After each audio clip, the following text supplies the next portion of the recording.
What's up guys, welcome back to another video. It's 7 a.m. here in Brisbane and we are on the hunt for what I'm going to call a mythical creature. No, not a Bigfoot, not the Loch Ness Monster, not even the Jed board. We're on the lookout for the AiBee 1000.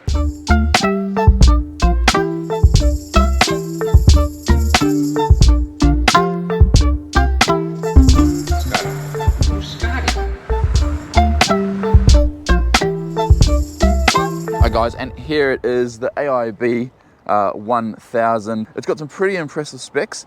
I've been riding it for like, I don't know, about a week now, and it's actually a really nice board. Just some really top level specs. It's got the 6374 motors, 3000 watts each. Comes in two different battery configurations, so 12S4P or 12S8P. So just over 800 watt hours or just over 1700 watt hours, which is just an absolute beast. I think it's the biggest production battery you can get at the moment. I know another company's going to bring one out soon, but right now it's the biggest production battery, I believe. Correct me if I'm wrong. It has a really good load limit of 150 kilos, built-in lights, and some massive 200mm wheels. Now the one payoff you get for all of those batteries, and that's weight. This board comes in at 22 kilos, so it's not super light, and you definitely don't want to be going flat far from the car. We will do a separate video on this board in the very near future where we do a full range test. I've got the 12S8P, so it'll be a very long range test. And on that video, we'll also do a top speed test. Today, we are in the city, so we don't really want to risk it.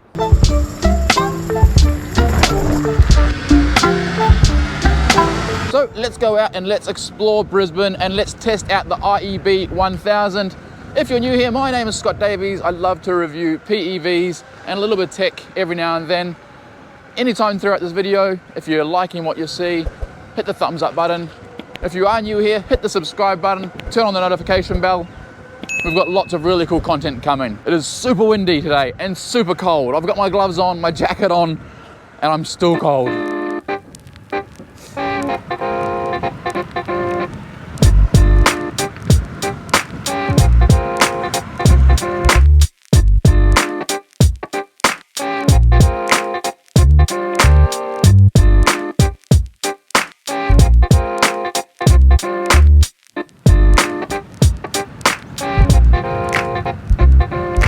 Now I want to talk about the one negative straight away. I just want to make sure you guys are aware of it and make sure that you're aware that I'm aware of it, because it's annoying, but it's not a deal breaker, and I'll explain why. The wheels on this, the 200mm wheels, are a little bit too big. That's what she said. That's what she said. And it's not just from a power point of view, but you get a very minimal turn circle or turning radius without the deck hitting those big rubber wheels. Is it a deal breaker? No, I don't think so. You can easily upgrade the wheels. Now, I understand you shouldn't have to, but if you want to get a board that has massive range, it's super comfortable and super smooth, then there's not many options out there. And that's why I think it's not a deal breaker. Should they do a smaller wheel? Yeah, I think they should, and I'm going to give them that feedback. But as I said, it's not a deal breaker because it's such a comfortable board to ride. And once you're aware of it, you can still have a lot of fun. You can still do really nice carves.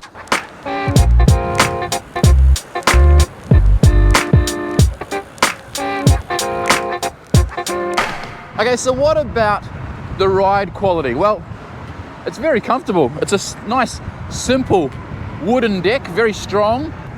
Nice little bit of concave, exactly where you want it, in the foot or the toe and the heel. And you can get a really nice carve going on.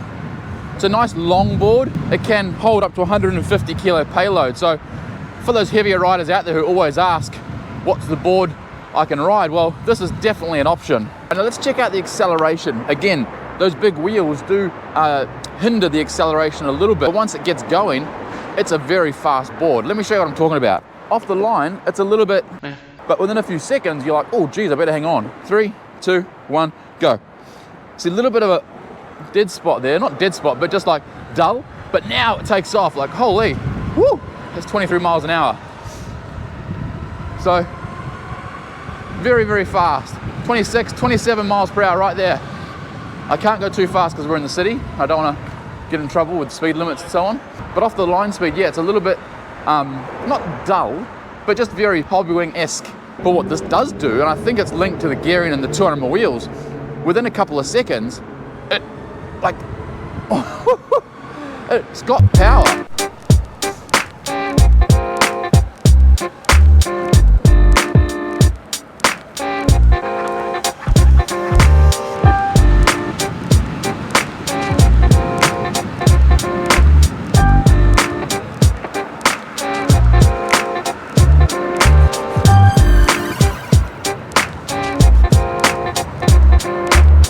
Right, the next thing we have to talk about is the included or the built-in lights. These things are very, very bright.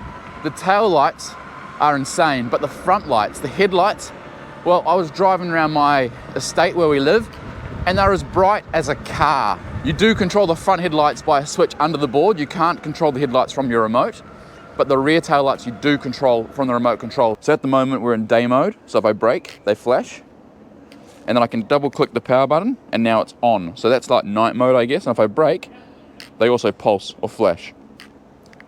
Now the headlights, you can see it lighten all the way up past that white van.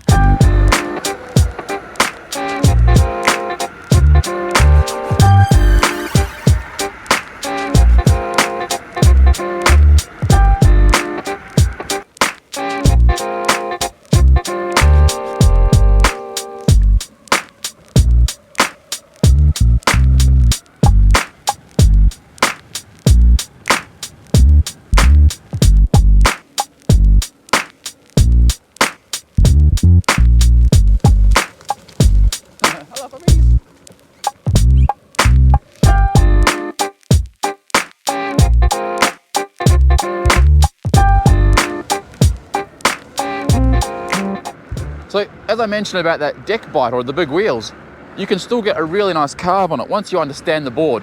It did take me probably a good 20 minutes to get the hang of it, just to understand the limits. But now that I do, well, you can have a lot of fun. Let's check out the turning circle on it, just so you have a good understanding of its ability. Hopefully it's not too bright. Okay, right there is its limit, so I'll just ease off a little bit.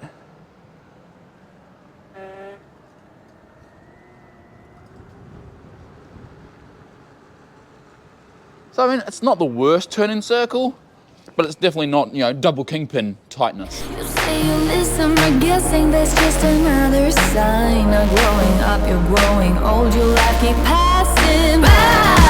Rise up now. If you never fall, you don't change at all. Cry out now. Have you given up? I will never stop, yeah. Okay, now let's check out the hill climb. I have a feeling because of the big wheels, it may struggle. This is a really steep hill. Let's see how we go. If it can build enough steam up, we should be okay. We are making it okay, but it is slowing down. Those big wheels are going to really struggle on this incline. Very slow, we're down to 10 miles an hour, but I think we will maybe just make it. Maybe not actually. We're down to 7 miles per hour. Now, if it had smaller wheels, this thing would fly up here. Yeah, we're gonna make it, but slowly. Those 200mm wheels, they give you really good comfort, really good ground control, but it does really hurt your torque on this board.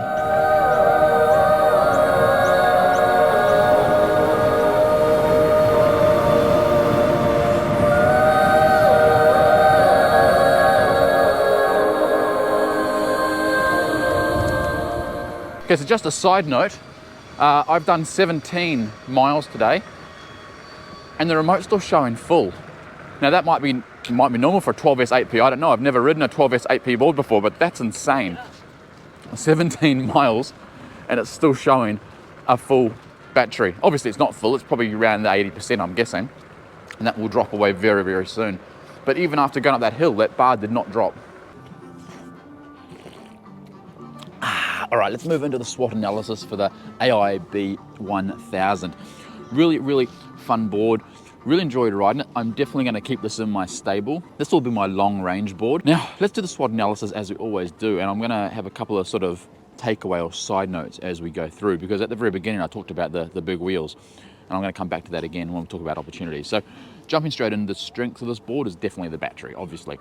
That's the selling point. Having that 12S 4P or 12S 8P, just over 1700 watt hours, it just means this is a range board. This is like going out and buying the latest big diesel truck to drive across America.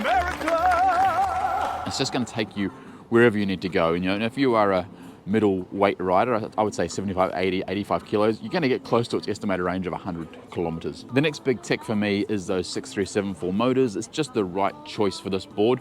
not because it's got so much power it needs it, but because it is a range board and you're going to be going for very, very long rides. Those bigger motors are just not going to overheat like a smaller motor. Yeah, it doesn't need those big motors. You're not powering those big motors properly, but because you're going to be riding for 50, 60, 70 kilometers, maybe without stopping, you don't want to overheat them. And those 6374s, they won't overheat, especially when run by a 9028 Hobbywing ESC. Moving on to the lights, they are definitely a big strength on this board. The fact they are built in, hardwired and no recharging required. I would like to have seen the headlights somehow wired into the remote. I know that's not possible with the 9028.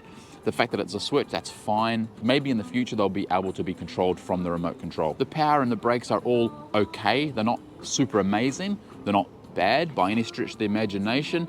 As I mentioned, the braking I think is greatly affected by those 200mm wheels, and that also goes for the acceleration that off the line, that first couple of meters.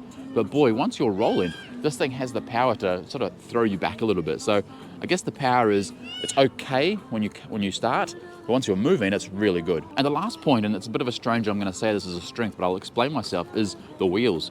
Not the rubber, but the rims themselves. Those alloy rims are beautiful, and with a smaller tire, which I'm assuming you can probably get, I'm gonna have to do some research.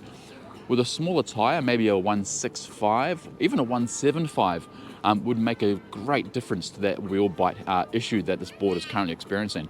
But talking about that, we may as well move straight on to opportunities. The deck bite has definitely not hindered me on today's ride, unless I've been trying to show you. Once you're rolling and once you've got a bit of speed, over say 10k an hour, you can really carve this board. Those reverse kingpins really allow you to, I guess, chuck the board around and have a lot of fun, as you've probably seen in today's footage. Where it is an issue is when you're doing slow, sharp turns. Only once have I had to hop off and sort of lift it with my foot, but that was also a 90-degree turn. So, you know, only a double kingpin or a very loose board with small wheels is probably going to make that anyway. But just the fact that it's there, it sort of plays on your mind. So there's definitely an opportunity for them to put smaller wheels or to offer a smaller tire with this board. Let's quickly just jump back one to weaknesses, because we did skip that because I guess the opportunity flowed really nicely with the strength.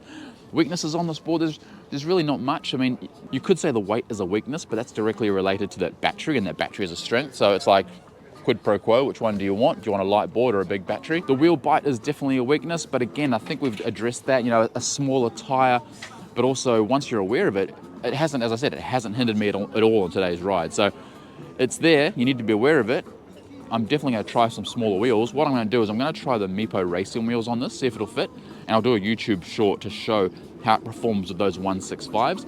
If it's still a problem, I might go down even smaller. I'll try some 155s, but I think the Meepo racing wheels at 165 will be a really nice fit. And of course, the last thing we always talk about is threats. Are there any threats on this board? Well, again, I think we're going 12-0, or maybe, what was the last time I had a threat? Gee, the Spectre. The Spectre was a threat. That was a dangerous board.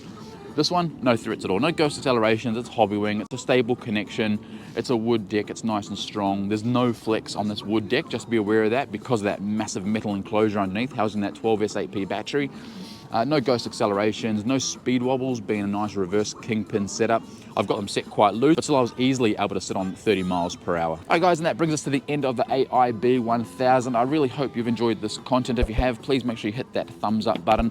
If you're new here, please consider subscribing. We've got lots more PEV and tech content coming in the very near future.